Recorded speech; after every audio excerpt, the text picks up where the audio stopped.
So here we are tonight on my 64 Thunderbird. Just painted it a few weeks ago and got it back together. And I've searched a lot for spring removal and cutting a coil to lower this down. Not sure how much it's going to lower it, but I did this side already. And I cut one coil off. I don't remember where I put the coil, but here it is. So I did one full loop. So I'm just going to do the other side. I'll give you a rundown. We'll show you how it's done, how I did it anyway. I haven't put this back together completely yet on the shock because I want to set it down and see what it looks like. If I have to take it all out again and do it again or not. I want to go lower. So yeah, I'll get started on this side. Hopefully my phone doesn't die while I'm doing this. I'll maybe just do snippets and get you the idea. So first, we got to take these bolts out, take this top off. So it looks like that. And then undo the bolts. I'll get the wheel off first. I'll show you that.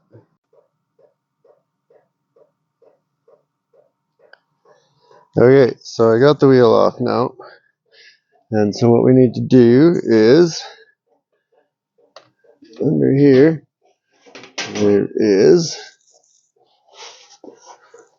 these nuts right there. Take those off and then wiggle that yellow shock out the hole after I open that up, which comes out that hole. Looks like that shock. If you're changing shocks, you take these off, put this on the new shock, and then this is what you're taking the nuts off of at the bottom. So I might need, what size was on this? Okay, oh, it's, I don't remember which bag was this one. It's like 9/16. I'll need that one. Take that off. Actually, I think I did. Yeah, and that, yeah. Okay, so I'm just gonna rattle those off now. Okay, so I've taken that cap off. These 3 9/16 nuts, 3/8 bolts. These are 1/2-inch socket to take these out. This one actually had a little tiny nut underneath it. I don't know if that's correct or someone put that there. So, and the 3 nuts are off the bottom there, which actually I already lifted it out a little bit. So now we just weasel that shock. We're just going to weasel that shock up through. This one come out a lot easier than the other one. The other one had a lot of wiggling to do. And now we have that spring in there.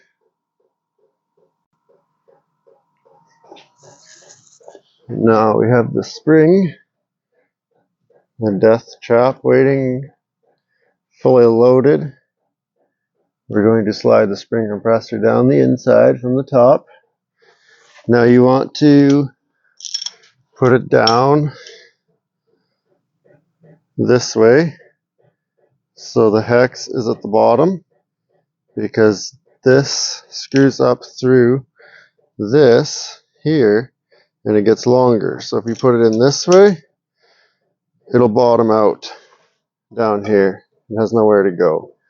So unfortunately, you got to stick a wrench through the spring and crank on that hex, and the part of the top pokes out through the hole at the top.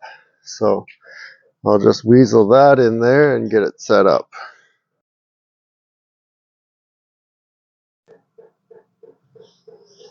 Okay, so here's where we're at now. So feeding this spring compressor through is just a bunch of wiggling and jiggling, trying to get it through the hole up top, and then getting it to line up in these, on the rings here. Now on the other one, I tried having these and these two in line, and you can see how the spring's curling out. It just kept getting worse on that curl, so I backed it off and I went this way on this one. So the bottom ones are front to back, top ones are this way, and we'll just see as I crank it up how that ends up looking. Like the bottom, you kind of need them that way so you can get your wrench in here and turn it. Am I going the right way? I'm not. You go this way. So I'm just going to line this up a little bit better. Turn this, get it snugged up, and then it's just a lot of cranking until that spring compresses up enough that you can get this out.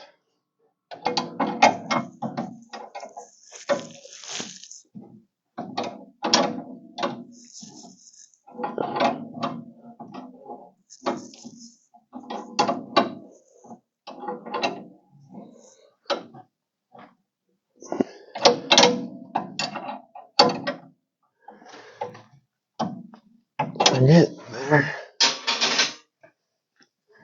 And the other one, I actually cut this while it was still in there partially. And it's still got a little tension on it, but it is definitely looser.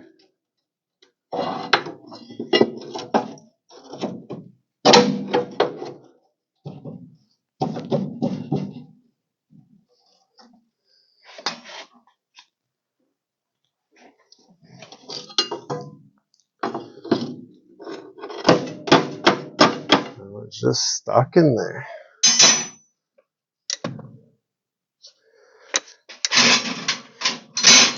Become part of the seat.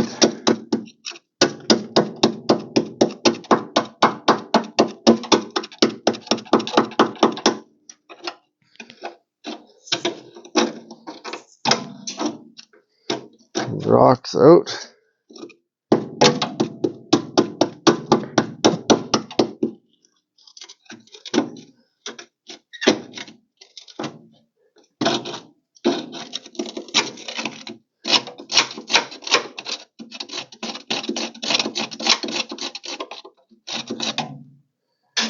That spring's definitely broken in there. Keep cranking a bit.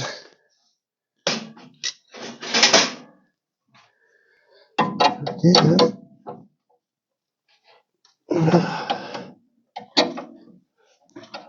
An awkward angle. Lip.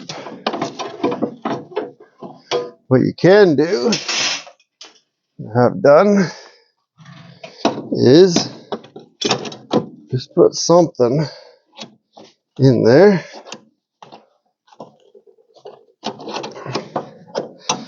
so that if it really bounces out, it can't go as far.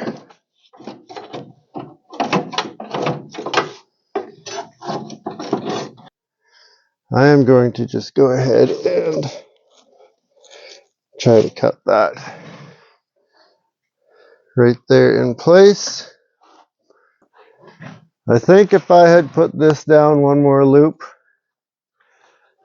I would have no trouble right now. It would be right up. But also when I let this back down, it's going to be sitting on this one, and that's going to come real close to the bottom too, so you want to be able to get it out. Alright.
Okay, finally got it out. A lot of prying, just kept doing the same thing I was. Cut that part off. That's one full coil because it's busted there. The other half is still in there. So I gotta dig that out and then put it back in. Clean that out a bit. Put the spring back in and then start loosening the compressor.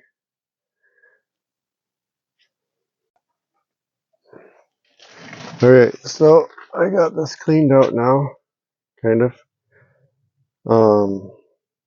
That little notch right down there. You want to make sure your spring end sits down in that. That's where she sits. So a little bit more clean out.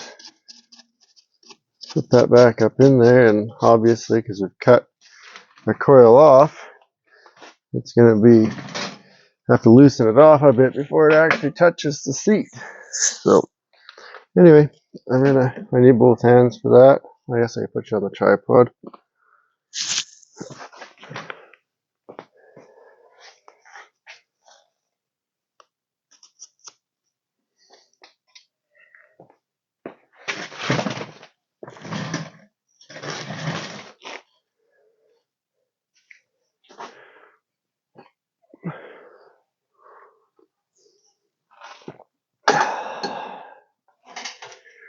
Alright, let's get this back together, sit it on the ground, and get a measurement.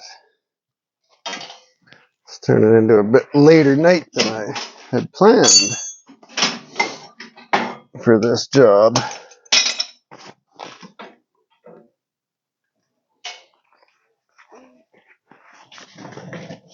Thought it would take me an hour to do this side, and I'm at an hour 20 minutes already. So that goes up in there, that goes over that bump at the back, lines up in there. So I'll start loosening it off if I can hold it in place and turn it. I have a piece of wood. It's too tough. Jam it in there if it'll stay for a couple turns. Get some more tension on it. Yeah, it does.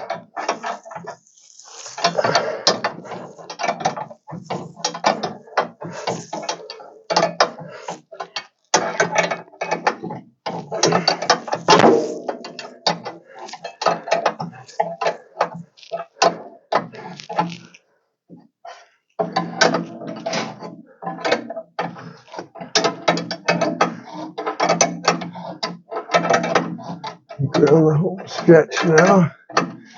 Everything's lining up. So I have to get that board out of there. So there tight now. Will it stay? Looks like it.